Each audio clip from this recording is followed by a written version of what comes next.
And the race is on. One slow out, the favorite, Golation. Siklag.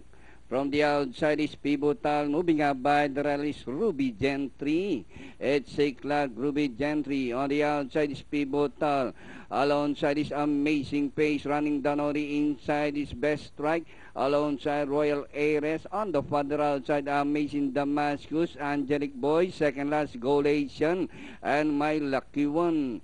Siklag, followed now by Pivotal, Ruby Gentry. Amazing Pace is on the outside by Darrell's Best Strike, and rushing up from the outside is Royal Aires, Amazing Damascus, and moving up is Golation.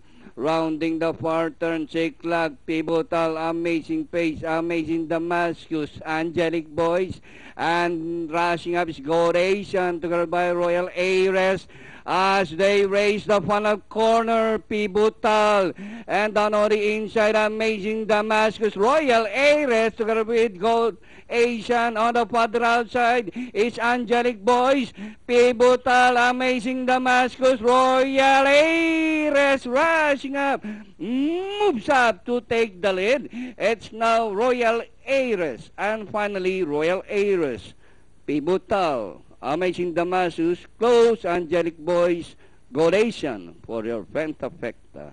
6:10:39 ang dating